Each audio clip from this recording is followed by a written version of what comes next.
We are on chapter 12 of The Last Battle. Remember, in the end of chapter 11, they've been fighting the about 30 Calormen soldiers who were at the stable, but they kept hearing this drum beat. And then they heard a drum far away answer it, and that meant they were calling extra soldiers, the enemy was. And now they were there, and so there's way more of them than the Narnians. And so King Tyrion says, "Everybody retreat, go back to the rock." That was their plan. The enemy had been reinforced. The drum had done its work. Chapter 12. Through the stable door. Jill ought to have been back at the White Rock already, but she'd quite forgotten that part of her orders in the excitement of watching the fight. But now she remembered. She turned at once and she ran to it, and she arrived there just barely a second before the others. It thus happened that all of them, for a moment, while they faced the White Rock, had their backs to the enemy. They all wheeled around the moment they'd reached it, and a terrible sight met their eyes.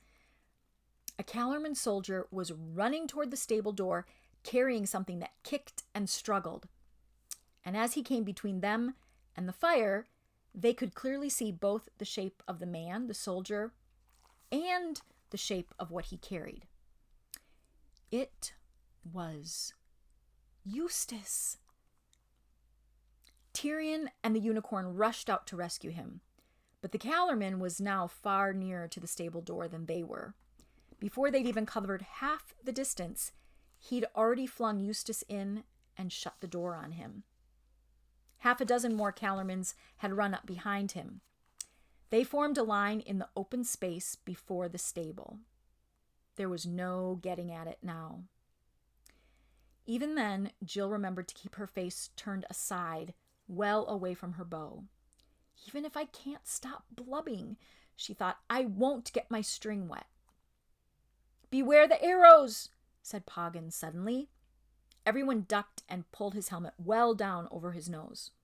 The dogs crouched behind them, but though a few arrows came their way, it soon became clear that they were not being shot at.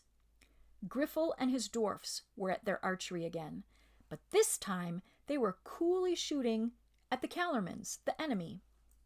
"Keep it up, boys," came Griffel's voice. "All together, carefully.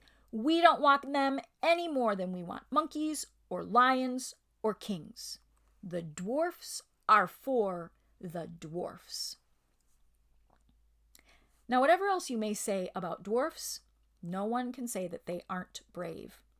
They could easily have gotten away to some safe place, but they preferred to stay and kill as many of both sides as they could, except when both sides were kind enough to save them trouble by killing one another.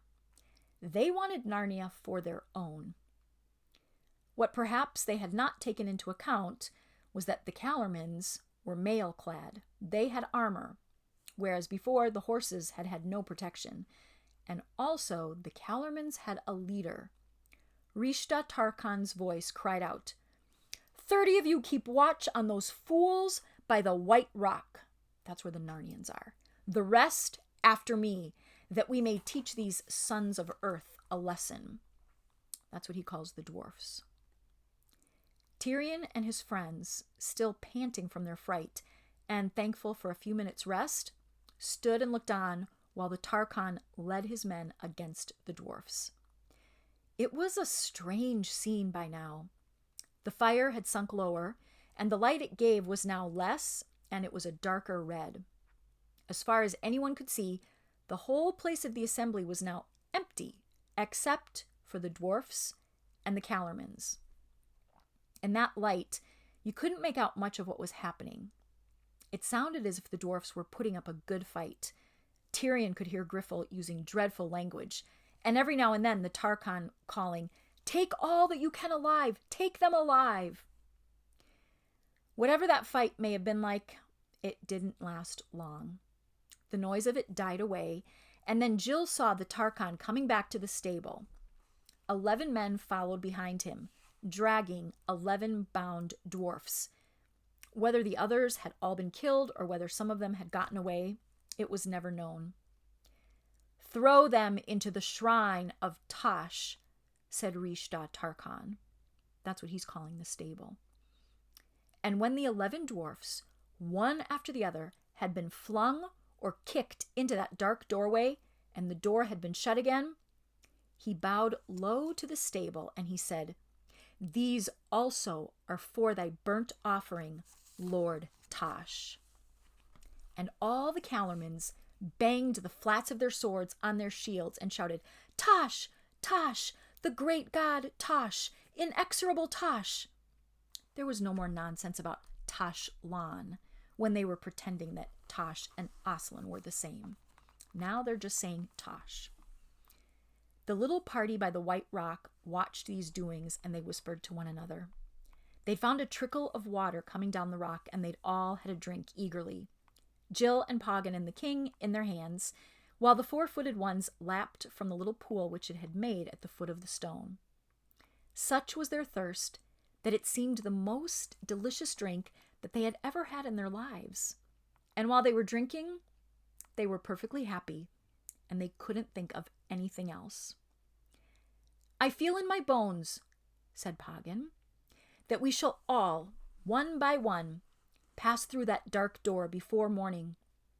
I can think of 100 deaths I would rather have died."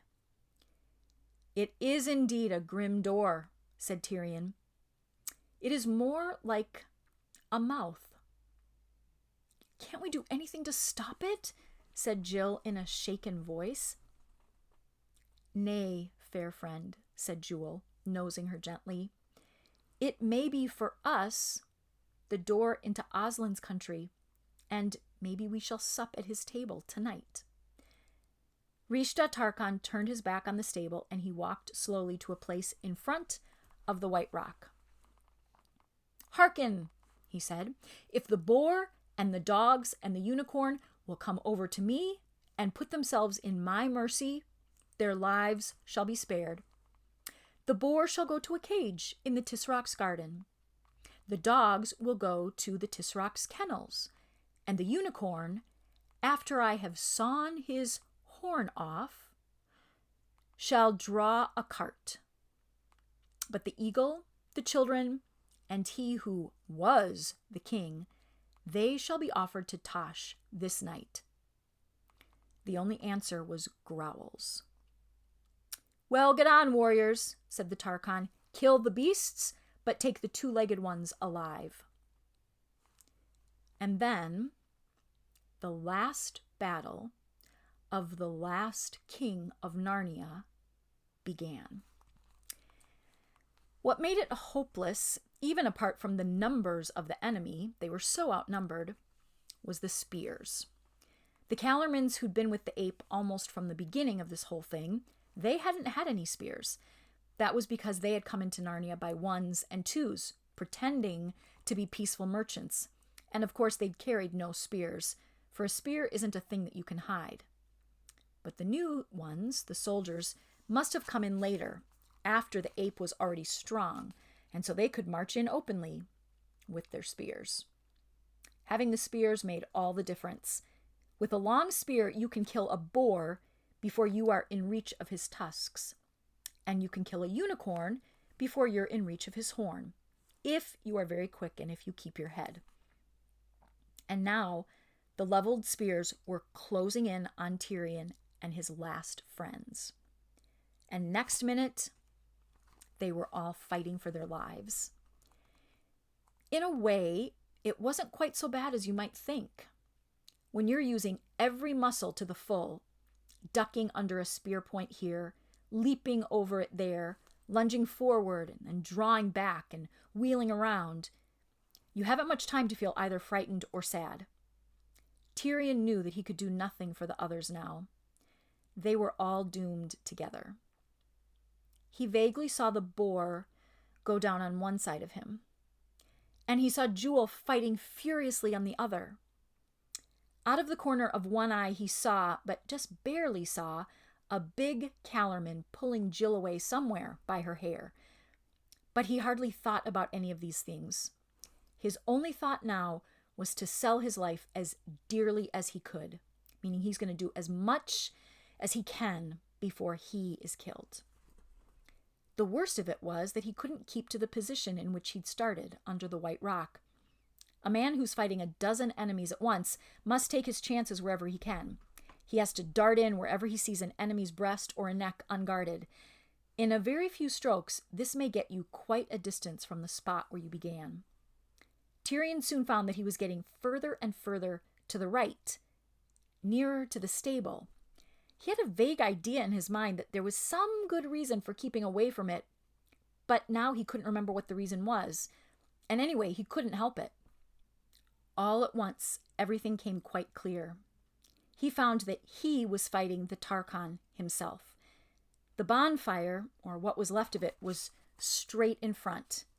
He was, in fact, fighting in the very doorway of the stable, for it had been opened, and 2 Calormenes were holding the door, ready to slam it shut the moment he was inside. He remembered everything now, and he realized that the enemy had been edging him to the stable on purpose ever since the fight began. And while he was thinking this, he was still fighting the Tarkhan as hard as he could. But now a new idea came into Tyrion's head. He dropped his sword. He darted forward, in under the sweep of the Tarkhan's scimitar. He seized his enemy by the belt with both hands and jumped back into the stable, shouting, "Come in and meet Tash yourself." There was a deafening noise. As when the ape had been flung in, the earth shook and there was a blinding light. The Calormen soldiers outside screamed, "Tash! Tash!" and banged the door. If Tash wanted their own captain, then Tash must have him. They, at any rate, did not want to meet Tash.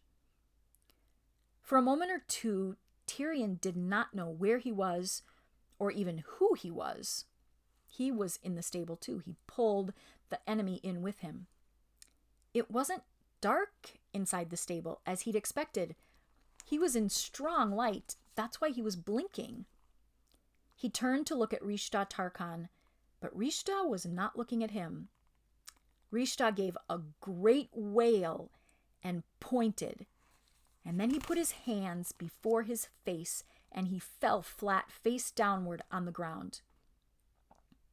Tyrion looked in the direction where the Tarkhan had pointed, and then he understood. A terrible figure was coming toward them.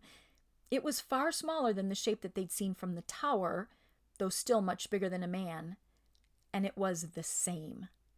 It had a vulture's head and 4 arms. Its beak was open and its eyes blazed, and a croaking voice came from its beak. "Thou hast called me into Narnia, Rishta Tarkhan. Here I am. What hast thou to say?" But the Tarkhan neither lifted his face from the ground nor said a word.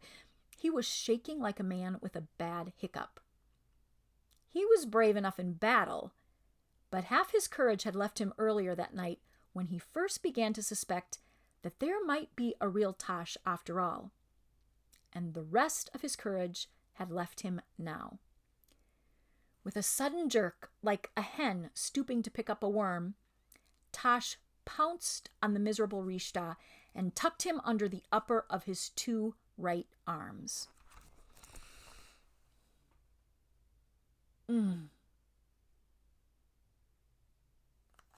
They kept calling on Tash, but they didn't think Tash was real.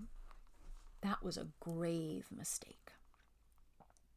So he picks up Rishta, and then Tash turned his head sideways to fix Tyrion with one of his terrible eyes. For, of course, having a bird's head, he couldn't look at you straight, so if he wanted to look at you, he had to turn sideways, and then he'd look out of his eye. I think Tyrion is probably very afraid right now. But immediately, from behind Tash, strong and calm as the summer sea, a voice said, "Begone, monster, and take your lawful prey to your own place, in the name of Aslan, and Aslan's great father, the emperor over the sea."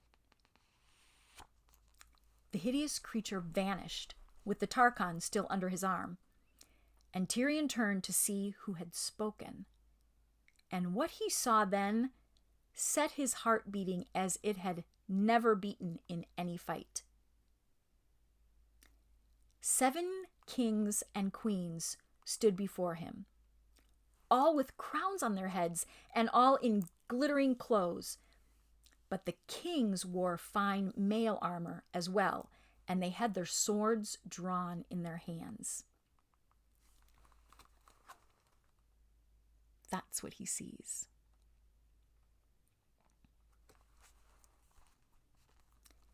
Tyrion bowed courteously, and he was about to speak when the youngest of the queens laughed. He stared hard at her face, and then he gasped with amazement, for he knew her. It was Jill, but not Jill as he'd last seen her, with her face all dirt and tears and an old drill dress half slipping off of one shoulder. Now she looked cool and fresh as if she had just come from bathing. And at first, he thought she looked older, but then he didn't, and he could never make up his mind on that point. And then he saw that the youngest of the kings was Eustace, but he also was changed as Jill was changed. Tyrion suddenly felt very awkward about coming among these people with the blood and dust and sweat of a battle still on him. Next moment, he realized that he wasn't in that state at all. He was fresh and cool and clean, and he was dressed in such clothes as he would have worn for a great feast at Cair Paravel. Did you notice that?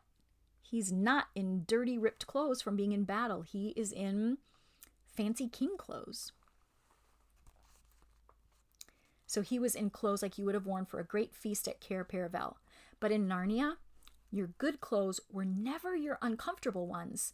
They knew how to make things that felt beautiful as well as looking beautiful in Narnia. And there was no such thing as starch or flannel or elastic to be found from one end of the country to the other.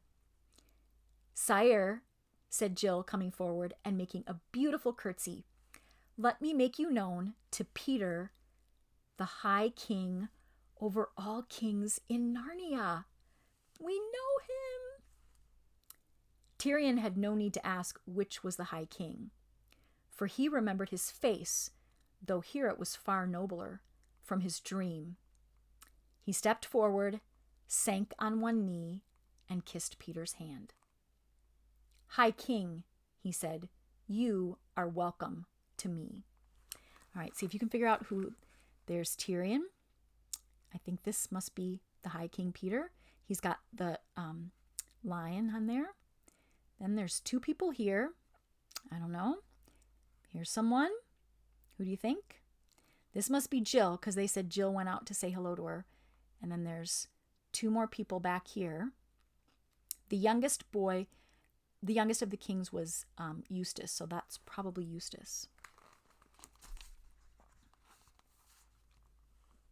So Tyrion recognized Peter because, remember, at the very beginning, or not at the beginning, but when he was tied to the tree and he had that dream, he was calling to the old high kings and queens, and he'd seen him in his dream. The High King raised him up and kissed him on both cheeks, as a high king should. And then he led him to the eldest of the queens. But even she wasn't old, and there were no gray hairs on her head and no wrinkles on her cheek. And he said, "Sir, this is that Lady Polly, who came into Narnia on the first day, when Aslan made the trees grow and the beasts talk." That's our Polly, right there. He brought him next to a man whose golden beard flowed over his breast and whose face was full of wisdom. "And this," he said, "is the Lord Diggory, who was with her on that day. And this is my brother, King Edmund. And this is my sister, the Queen Lucy." All of the people that we love. "Sir," said Tyrion when he had greeted all of these, "if I've read the chronicle aright, there should be another. Hasn't your majesty 2 sisters? Where is Queen Susan?" "My sister Susan," said Peter shortly and gravely, "is no longer a friend of Narnia. We'll talk about that later. Yes, said Eustace, and whenever you've tried to get her to come and talk about Narnia or do anything about Narnia, she says, "What wonderful memories you have. Fancy you're still thinking about all those funny games we used to play when we were children." "Oh, Susan," said Jill, "she's interested in nothing nowadays except nylons and lipstick and invitations. She always was a jolly sight too keen on being grown up." "Grown up indeed," said the Lady Polly. "I wish she would grow up. She wasted all her school time wanting to be the age she is now, and she'll waste all the rest of her life trying to stay that age. Her whole idea is to race on to the silliest time of one's life as quick as she can, and then stop there as long as she can." "Well, don't let's talk about that now," said Peter. "Look, here are lovely fruit trees. Let us taste them." And then, for the first time, Tyrion looked about him and realized how very strange this adventure was. Because he's inside the stable, remember? That's the end of chapter 12.